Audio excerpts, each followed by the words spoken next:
హిందూపురం మున్సిపాలిటీలో ప్రజా సమస్యలపై స్పెషల్ డ్రైవ్ నిర్వహించారు. ఈ కార్యక్రమంలో ఎమ్మెల్యే బాలకృష్ణ, వ్యక్తిగత కార్యదర్శి, టీడీపీ కోఆర్డినేటర్ శ్రీనివాసరావు పాల్గొన్నారు. ఆటోనగర్, డ్రైవర్ కాలనీలో మౌలిక వసతులు ఏర్పాటు చేస్తామని శ్రీనివాసరావు తెలిపారు. ఇంటి పన్ను, రోడ్లు, డ్రైనేజీ, విద్యుత్ లైట్ల సమస్యలను స్థానికులు శ్రీనివాసరావు దృష్టికి తీసుకెళ్లారు. ప్రజా సమస్యలను పరిష్కరించడానికి తన వంతు కృషి చేస్తానని శ్రీనివాసరావు హామీ ఇచ్చారు. సమన్వయకర్త శ్రీనివాసరావు గారు తర్వాత తెలుగుదేశం పార్టీ అధికారులతో కలిసి ఇవాళ డ్రైవర్స్ కాలనీలో పర్యటించడం జరిగింది. గతంలో 2014 సంవత్సరంలో నందమూరి బాలకృష్ణ గారు ఇక్కడ నిరుపేదల డ్రైవర్లకు అందరికీ కూడా 225 పట్టాలు ఇవ్వడం జరిగింది. అదేవిధంగా ఇళ్లు కట్టడానికి హౌసింగ్ వారితో మాట్లాడించి రుణాలు మంజూరు కూడా చేయడం జరిగింది.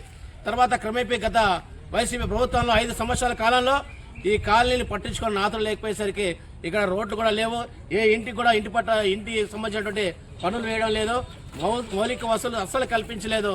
మళ్ళా వీళ్ళందరూ కూడా ఎన్నికల్లో బాలకృష్ణ గారి దగ్గరికి వస్తే మా శాసనసభ్యులు ఆదేశాలు జారీ చేసి ప్రభుత్వం వచ్చిన వెంటనే కూడా ఈ డ్రైవర్స్ కాలనీకి అన్ని మౌలిక వసతులు కల్పించి అన్ని అభివృద్ధి కార్యక్రమాలు చేస్తామని మాటిచ్చారు.